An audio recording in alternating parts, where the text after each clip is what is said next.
waxyaabaha qaybtood oo nafta bini'aadamka ku abuuran waxaa ka mid ah faduusha iyo in uu wax walba ogaado.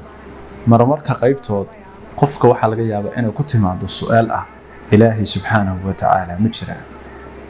su'aasha iyada ah marka ay kugu dhalato sidee baa uga jawaabaysaa? waxaad uga jawaabaysaa in wax walba oo jiritaankooda la isweydiiyo waxaa jawaab u ah waxa ilaahay subxaanahu wa tacaala uu abuuray.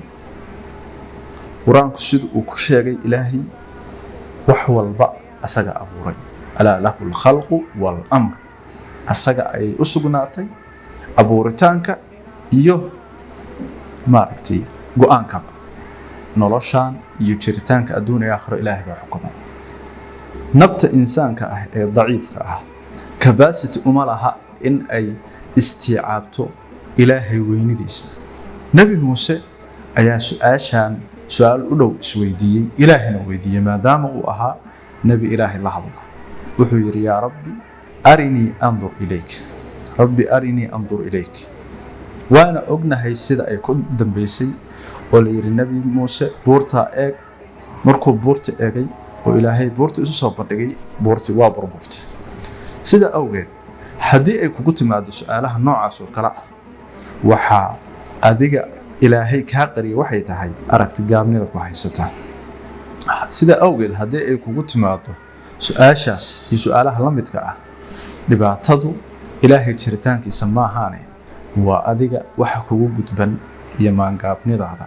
sababtoo ah wax walba oo jira marka la arko, su'aasha xigta waxa weeye waxaan yaa abuuray. haddii su'aashaas aad mar walba isweydiinaysid, ilaahay wuu jiraa, jiritaankiisana ayadaa jawaab kugu ah. sida awgeed waxaan rabnaa nafteenna in aan mar walba ku weynayno ilaahay jiritaankiisa sidii wax walbaba ay nagu fududaadaan. salaadaheenna, cibaadaadkeenna, kulli waxaa dhuux u ah in ayna xasuusinayaan ilaahay jiritaankiisa iyo weynidiisa. ragcad walba oo aan rukuucayno oo sujuudayno oo aan xiranayno allahu akbar baa ku xirannaa. taasna waxay nafteenna ay tahay inay ku abuurto ilaahay weynidiisa oo aan ku fakarno allahu akbar marka aan dhahayno ana iska oran, balse aan u niraahno si ku fakarid leh, dhuuxid leh, qiimeyn leh, dhiraandhirin leh.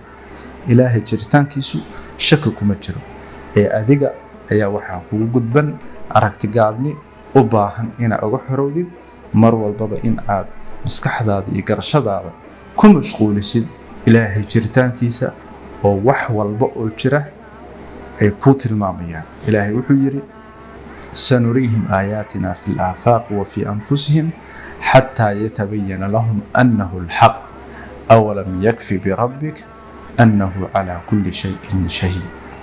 wabilaahi towfiiq. wassalaamu calaykum waraxmat ullaahi wabarakaatu.